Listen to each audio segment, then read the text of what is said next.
Hello everyone, Priyanka's किचनमध्ये तुमचं सर्वांचं स्वागत आहे।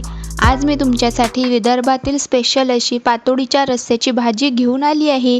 चला तर मग मस्त टेस्टी अशी भाजी बनवूया। सर्वप्रथम आपण पातोडी बनवूया। सगळ्यात आधी गॅसवर कढई ठेवून त्यामध्ये तेल टाकून ते तापल्यानंतर जिरे, मोहरी आणि एक मध्यम आकाराचा बारीक कापलेला कांदा आणि लाल आलं लसूणची पेस्ट टाकून ते लालसर होऊ द्यावी। त्यानंतर थोडी हळद व चवीनुसार लाल तिखट टाकून ते मिक्स करून त्यामध्ये 1 वाटी पाणी टाकून आणि चवीनुसार मीठ टाकून त्या पाण्याला उकळी आल्यानंतर गॅस कमी करून त्यामध्ये 1 वाटी बेसन घालून ते चांगले मिक्स करून त्यावर 2 ते 3 मिनिट झाकण ठेवून ते शिजू द्यावे आणि शिजल्यानंतर बारीक कापलेली कोथिंबीर घालून एका ताटाला थोडं तेल लावून ते मिश्रण त्यामध्ये काढून ते व्यवस्थित थापून घेऊन त्याच्या चाकूच्या सहाय्याने स्क्वेअर शेपमध्ये वड्या पाडाव्या आणि ते थंड झाल्यानंतर त्याची एक वडी वेगळी करावी। अशा प्रकारे आपली पातोडी तयार आहे। आता आपण पातोडीसाठी मस्त असा रस्सा बनवणार आहे। सर्वप्रथम अर्धी वाटी खोबरं खिसून ते तव्यावर लालसर भाजून घ्यावे।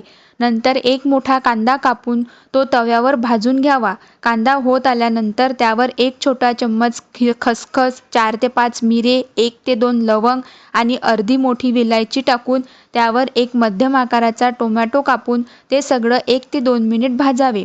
ते मिक्सरमध्ये बारीक करायच्या वेळेस त्यामध्ये जिरे, लसूण, आलं घालून बारीक करावे। नंतर गॅसवर कढई ठेवून तेल टाकून ते तापल्यानंतर त्यामध्ये जिरे, मोहरी टाकून बारीक केलेले वाटण टाकून तेल सुटेपर्यंत कमी गॅसवर भाजून घ्यावे।